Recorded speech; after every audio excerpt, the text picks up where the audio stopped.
coisa que porventura fique confusa, levanta a mão, interrompe e fala assim, por favor, repita isso de uma forma que eu entenda, porque a gente vai ter o maior prazer em fazer, tá bom? Muito bem, vamos começar. Obrigado, Leozinho. O que eu estou fazendo aqui? Eu vou falar para vocês de Buyer Persona, tá bom? Mas antes de eu falar para vocês de Buyer Persona, eu preciso de contar um pouquinho quem sou eu e o que me trouxe até aqui onde eu tô, porque isso é parte da história, tá? A gente vai chegar lá para eu contar para vocês por quê. Então eu disse para vocês que meu nome é Alexandre Abramo e eu sou jornalista. Eu sou um profissional de comunicação, um profissional típico de comunicação, formado em 2004, lá no Brasil. E a minha vida inteira eu trabalhei com comunicação corporativa de grandes empresas, aquelas empresas de mais de 5 mil empregados. Trabalhei na Fiat lá no Brasil, aquelas empresonas, né? E eu falo que chegou um momento da minha carreira de comunicação que eu tinha virado um grande especialista em escrever nota de falecimento de empregado. Eu juro, eu escrevi muitas. E isso é um negócio meio trágico na hora que a gente fala. Eu tinha virado um profissional convencional, padrão da comunicação antiga, né? De como se fazia comunicação nos velhos tempos. Eu formei em 2004. Sabe quantas matérias na faculdade eu tive falando de internet? Uma. E era horrível. Era ruim. Então, eu fui um profissional de comunicação no momento de transição. Né? No momento da transição da comunicação da revista e do jornal para a comunicação online. E a minha carreira acabou me levando ainda mais para ser um cara convencional, né? Igual eu estava dizendo para vocês. E eu comecei a perceber que se eu não me atualizasse, eu ia morrer como profissional. Porque a comunicação digital estava passando e eu não sabia absolutamente nada dela. Tudo que eu sabia fazer era como gerenciar um fornecedor, uma agência que ia fazer aquele trabalho por mim. E aí eu comecei a prestar atenção na cidade em que a gente vive, em Belo Horizonte, quais eram as empresas que poderiam me ajudar de alguma forma a me transformar num profissional melhor. E foi quando eu conheci a Hotmart. Isso tem quase 3 anos atualmente. A Hotmart contratou alguns dos melhores profissionais de comunicação digital da nossa cidade. Alguns dos melhores mesmo. E isso levou até uma pessoa da minha equipe. A Hotmart levou uma pessoa que trabalhava na minha equipe. E quando ela saiu, eu falei assim, olha, você pode ir, mas por favor, me leve. Porque eu não consigo mais trabalhar desse jeito, eu preciso aprender. Demorou 1 ano e meio para eu convencer a Hotmart a me contratar, mas em algum momento eles aceitaram, né? E cá estou, né? Então, já são aí quase 3 anos pela Hotmart. Eu fui empregado número 128 da Hotmart. A gente hoje está chegando nos 350, com escritórios além do Brasil, em Madrid, em Bogotá, agora na Cidade do México, em Amsterdã. Então, um crescimento gigantesco, e não é só porque a Hotmart é uma empresa espetacular, não, porque a gente até sabe, eu não tenho modéstia nenhuma em dizer que a gente é uma empresa muito legal, mas porque esse mercado, o mercado de venda de produtos digitais, é um mercado em pleno crescimento. E eu falei para vocês que o que me trouxe até aqui ia mostrar para vocês um pouco do assunto que eu tenho para dizer, que é persona, né? Então, persona, né? Por que isso é importante? E como, de alguma forma, isso pode mudar o seu negócio? Quem aqui sabe o que é Buyer Persona? Levanta a mão, por favor. Ótimo, já temos algumas pessoas. Mesmo para quem sabe, eu tenho certeza que vocês têm preguiça de pensar assim, vou desenhar minha Buyer Persona. Os livros dizem para se fazer isso, mas a verdade é que ninguém faz, né? Qual que é o básico da Buyer Persona e por que a minha experiência como profissional de comunicação tradicional influenciou nisso? Na faculdade de comunicação, e eu tenho certeza que aqui na Europa era a mesma coisa, a gente aprendia um negócio lá nos começos dos anos 2000 que se chamava público-alvo. O que era o público-alvo? Basicamente, as pessoas pegavam e faziam um recorte da população, tudo bem? Então era assim, mulheres de 25 a 40 anos que residem em tal região com uma faixa de renda entre tanto e tanto e que gostam de determinadas coisas, tudo bem? Agora, deixa eu fazer uma pergunta para vocês. Para vocês, isso é muito mineiro, tá? Para vocês me perdoem, por favor, é que eu tenho muita dificuldade de não ser mineiro nessas horas. Então eu vou fazer uma pergunta. Uma mulher de 25 e uma mulher de 40 anos, vocês acham mesmo que essa pessoa pode ser colocada na mesma bacia? Uma mulher de 25, uma mulher de 40. São histórias completamente distintas. Completamente. Nós estamos falando de uma pessoa que provavelmente ou está recém-casada, ou talvez esteja no caminho, ou está focando na carreira profissional, e uma outra pessoa provavelmente já estabelecida. Ou não, né? Ou não. Mas a verdade é que uma mulher de 25 e 40 anos, ela não pode ser colocada no mesmo lugar. Ela não é a mesma pessoa.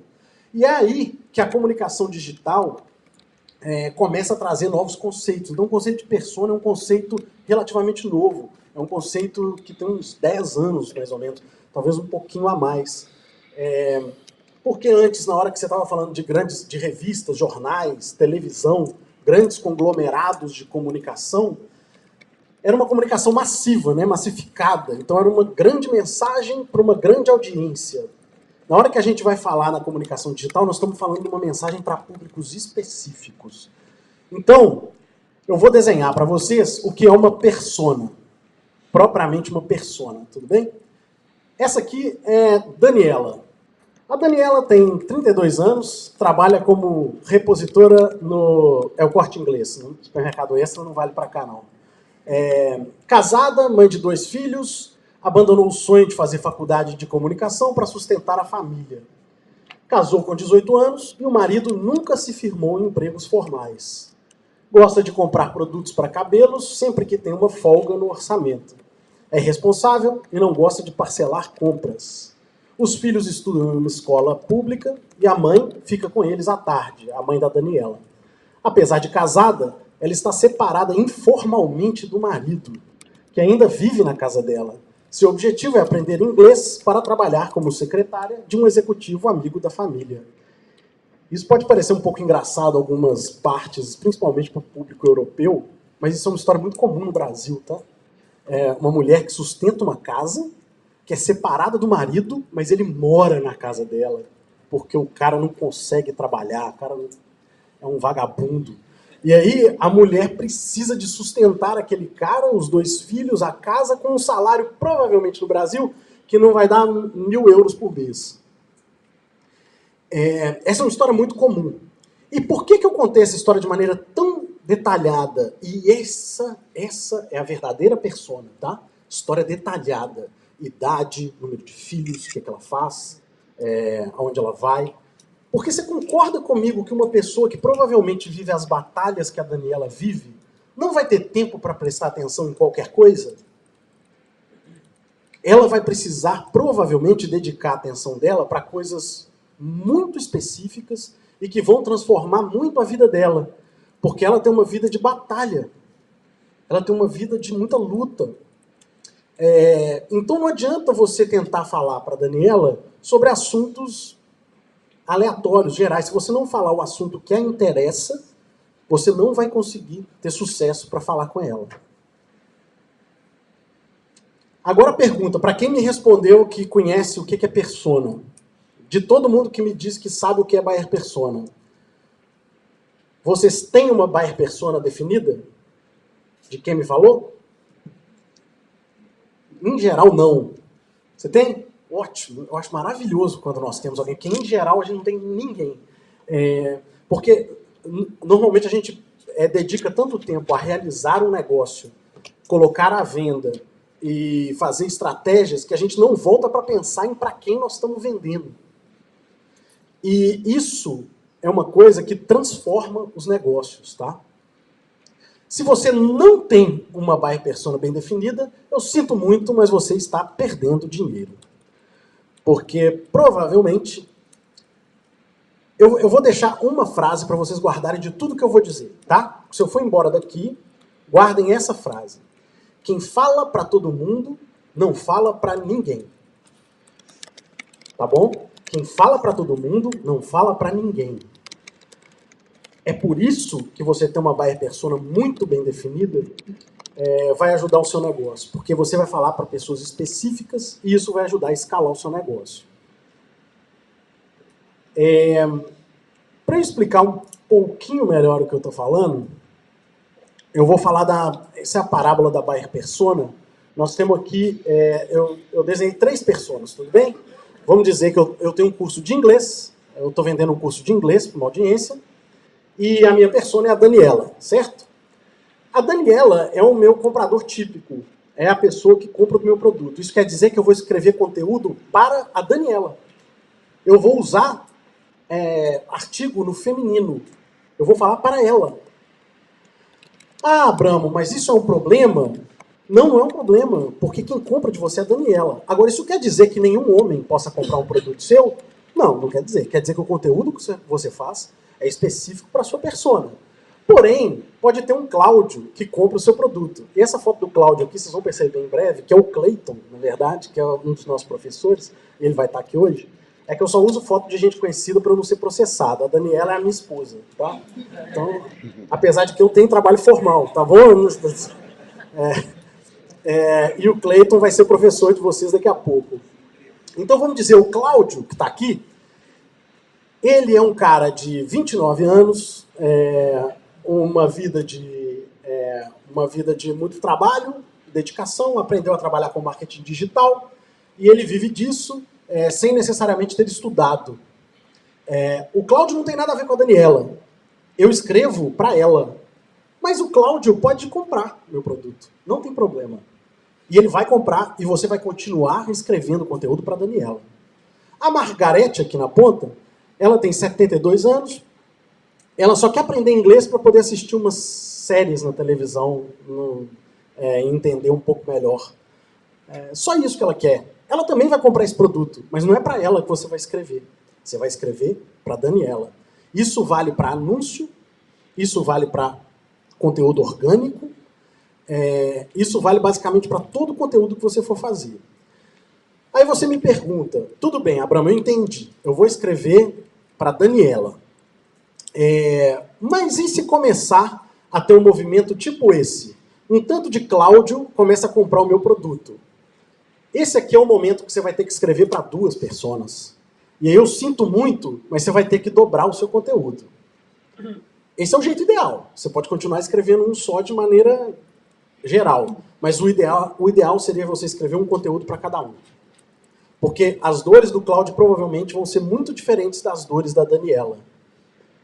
E as dores das personas são exatamente o que fazem elas comprarem um produto. Então, escreva sempre focando nas dores das pessoas. Quando você começa a ter mais Cláudio comprando, você começa a criar conteúdo para o Cláudio. E aí é o momento de você ter 2 personas. Talvez não seja a hora de você ter um para a Margarete. Daqui a um tempo, provavelmente. E aí provavelmente tem alguém aqui de algum nicho que está pensando assim, nossa, mas eu tenho persona de tudo que é idade. É trabalhoso, né? É trabalhoso, mas é importante, é fundamental, tá? É fundamental saber para quem você está escrevendo. Ainda que seja para muitas pessoas diferentes. Porque se você não souber, se você estiver falando para todo mundo, você não está falando para... É isso, só isso, guarda só isso, tá bom? Vai embora daqui pensando só isso que já tá bom. Então, eu estou trazendo aqui 3 dicas fáceis e grátis, ou quase grátis, porque tem uma delas que envolve dinheiro, para estruturar melhor sua persona, tá bom? São 3 dicas muito simples de serem aplicadas, uma um pouquinho mais complexa, mas a maioria delas muito simples de ser aplicada. A primeira eu chamo de a solução Paula Abreu.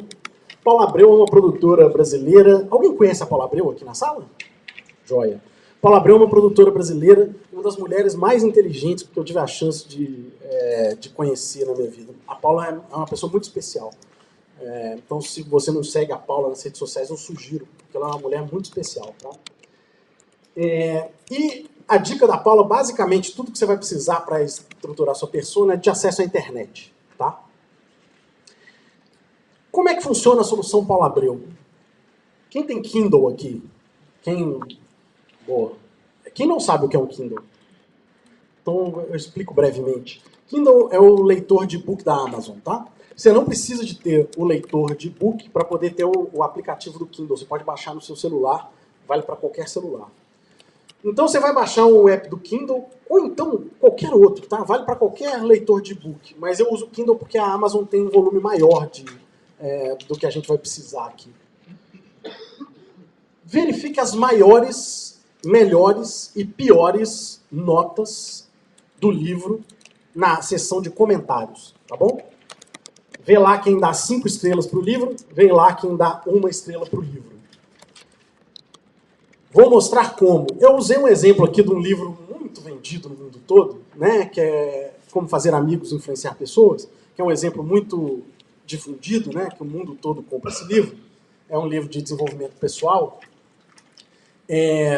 Eu fui lá para poder buscar quais eram as piores avaliações do livro, tá? E aí tinha aqui um sujeito chamado Damon Abdiel, que deu 1 estrela pro livro e chamou de Fantástico Mundo de Bob. Isso no Brasil é muito comum, não sei se vocês assistiram esse desenho em Portugal, mas era um menino que vivia imaginando coisas, né? O desenho era isso, ele imaginava e parecia que ele estava num mundo fantástico. Então é por isso que é o Fantástico Mundo de Bob. Ele está dizendo o seguinte, que alguns conceitos abordados no livro podem ser, com sorte, aplicados nas relações, mas, de modo geral, as coisas não fluem como o livro cita, principalmente no mundo corporativo. Parece que o leitor acha que devemos ser Madre Teresa de Calcutá, enquanto que a realidade é completamente diferente. O que essa persona está dizendo sobre desenvolvimento pessoal? Ela está dizendo que a maioria dos argumentos que trazem sobre desenvolvimento pessoal parece um exagero, parecem bobagem, que ela não é capaz de atingir. Qual que é o argumento que você deveria usar numa carta de vendas para quebrar essa objeção? Simples, você vai dizer assim, o que eu vou te dizer vai parecer uma coisa fantástica. Vai parecer que você não é capaz, mas acredite, você vai conseguir implementar isso. Porque outras pessoas já conseguiram e tiveram sucesso. Pronto. Esse é o argumento para eu quebrar essa objeção. Que é a objeção do Fantástico Mundo de Bob. Que o escritor acha que as pessoas vivem num mundo de imaginação. E a vida real não é assim. Aqui a gente tem um outro que fala que o livro é bom, entretanto, expõe uma visão simplista, tanto em termos sociopolíticos, como comportamental e social. O que esse cara aqui está dizendo? O que isso diz sobre a persona?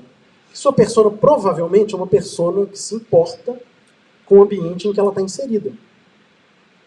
Não adianta você falar de uma maneira individualista para essa pessoa. Você tem que falar de uma maneira social para ela. À medida que você vai abrindo os comentários, tanto os negativos como os positivos, os exemplos de como a sua persona se comporta vão aparecendo. Eles vão pipocando na frente da tela.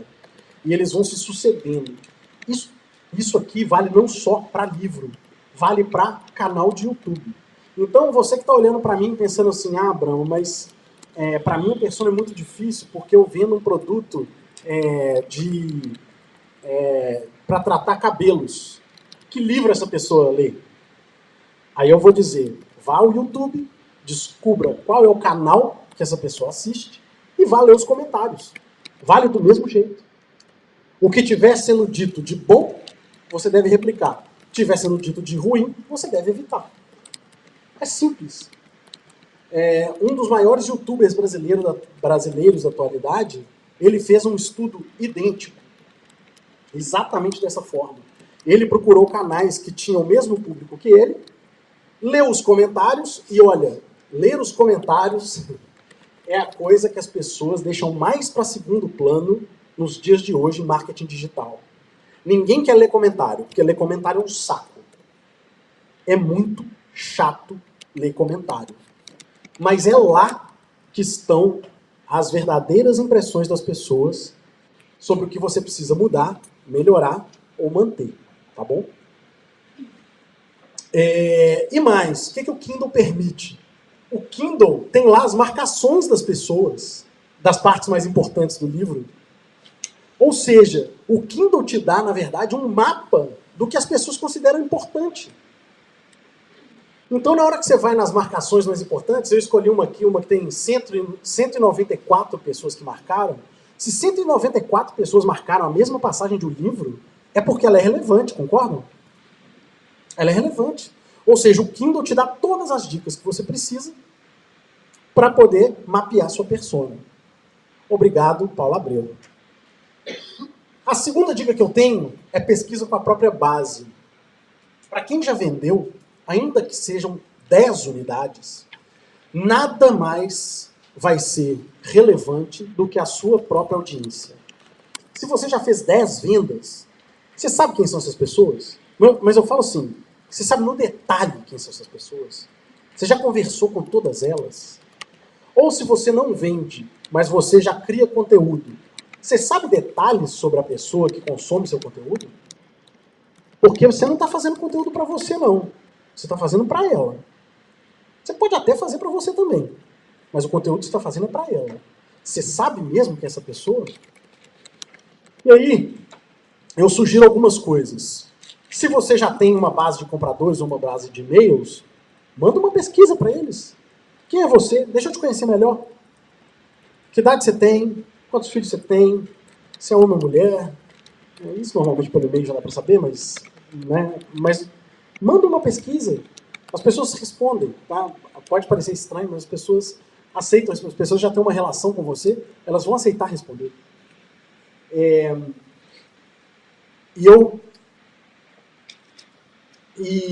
eu vou trazer aqui um dado muito interessante. Tem um especialista chamado Bart Schultz. Esse cara é um holandês que leciona na Universidade de Chicago, nos Estados Unidos. É um cara com pós-doutorado em conversão. Ele é um psicólogo e ele sempre adorou testes. Só que testar no mundo da psicologia é muito caro, porque você precisa de reunir um volume grande de pessoas e pedir para elas responderem. Ele descobriu que testar na internet é muito barato, né? Então ele virou um super especialista em conversão. E o que ele testou? Ele testou 3 hipóteses, um teste ABC, de que argumento mais convertia na hora de solicitar que as pessoas dessem depoimentos ou respondessem a pesquisas. E eu vou deixar essa dica para vocês aqui. Ele testou 3 copies, tá? Ele testou: dê o seu depoimento e ganhe dinheiro, dê o seu depoimento e ajude outras pessoas. Eu achei, quando eu fosse ler isso, que dê o seu depoimento e ganhe dinheiro ficaria em primeiro lugar. Fica em terceiro, tá? Em segundo, só dê o seu depoimento. O que mais converte, e aqui deu quase 40%, é dê o seu depoimento e ajude outras pessoas. A gente pode viver um momento da humanidade em que a gente fique discutindo o tempo todo se nós somos mesmo seres sociais ou não somos, mas é para isso que a gente foi feito, tá? O ser humano é um bicho social. Então, apele às pessoas ajudarem os outros. E tem uma dica que ele dá, que melhora ainda mais a conversão, que é antes de você pedir o depoimento da pessoa, você dizer para ela assim: você é uma pessoa que se importa com o ambiente que você vive? E aí depois você pede o depoimento.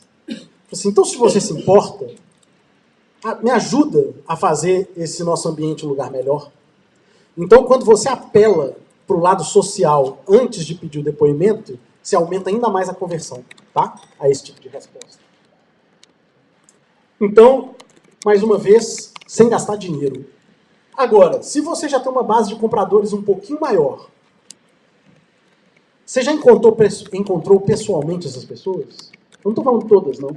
Mas vamos dizer, você tem uma base de compradores, você mora em Lisboa e tem 5 compradores em Lisboa. Chama essas pessoas para um café. Eu tenho certeza que elas vão adorar te conhecer. Você vai gastar o café. Chama as pessoas, conversa, pergunte a elas quem elas são.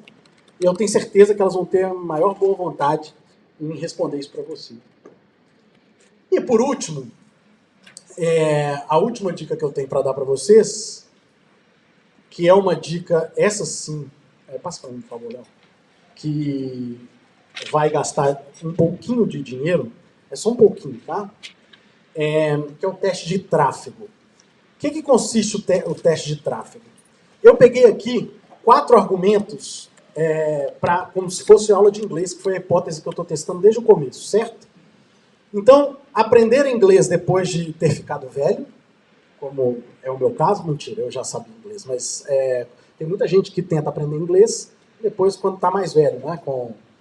Quando passa aí dos 40 anos e tenta aprender inglês, é sempre mais difícil. Como destravar o meu inglês, ou seja, aquela pessoa que provavelmente já estudou muito, mas que não consegue falar de maneira fluida. Como falar inglês em pouco tempo e como aprender inglês pela internet. O que você faz? O que você faz? Gente, é difícil. O que você faz? Você escreve os 4 conteúdos e eu sugiro blog posts. E eu vou explicar por quê, tá? 4... Opa, alguém vendeu. Júnior Croco.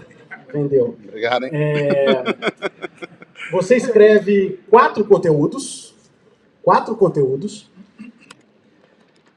Pega esses conteúdos e anuncia no Facebook nos mesmos dias da semana. Anuncia com pouco dinheiro, tá? Não estou falando para ninguém gastar uma fortuna nisso, não. Impulsiona com 10 euros, tá? 10 euros cada conteúdo. Impulsiona nos mesmos dias da semana. E por que eu pedi que vocês fizessem isso como blog posts e não um post no Facebook mesmo? Porque você vai analisar número de curtidas, número de cliques, mas você vai analisar a retenção no blog post, tá? Usando o Analytics. Você precisa analisar a retenção porque você pode fazer um copy de anúncio muito bom e muita gente clicar. Mas aí na hora que a pessoa vai ler o texto, ela não fica. Então você precisa da retenção para poder saber se a pessoa leu ou não leu aquele conteúdo. Joia? Você vai pegar esses 4 conteúdos e anunciar para as 3 personas que você considera que podem ser as suas personas. Então, na verdade, eu estou falando aqui de praticamente 12 conteúdos, né? Que eu estou falando para anunciar 4 para 3 personas. Mas você pode testar isso com uma persona só. Você pode testar com 2. Você pode testar com 3 conteúdos, com 2. O que importa é você testar a hipótese dos conteúdos para as personas, para você ver quais delas vão ter mais engajamento com o seu conteúdo. Isso vale não só para identificar a persona, mas vale também para identificar qual é o conteúdo mais relevante para a sua audiência. Você pode fazer isso aqui só para testar o conteúdo. Você não precisa nem de testar a persona. Porque eu tenho aqui 4 hipóteses de coisa que as pessoas se interessariam. Só que pode ser que uma delas seja muito melhor do que as outras. Então o segredo é anuncie com pouco dinheiro, não é para ninguém gastar muito dinheiro com isso, é só para poder identificar quem de fato é a sua persona. Parta das hipóteses que você já tem. Quanto tempo eu tenho? Boa. Na essência, o que eu estou dizendo para vocês... Caramba, que maldade, hein? O que eu estou dizendo para vocês é que há uma forma de testar os conteúdos. Isso é onde está o óleo, né? O que é isso? Provavelmente voltei, porque o passador está me matando aqui. De testar os conteúdos de vocês de uma maneira ordenada e que dê bons insights. Beleza? Essas são as 3 dicas que eu tinha para dar. E agora a gente abre para perguntas. Alguém tem alguma pergunta? Qual que é a diferença entre persona e avatar? Nenhuma. É a mesma coisa, tá? Tem gente que fala avatar, tem gente que fala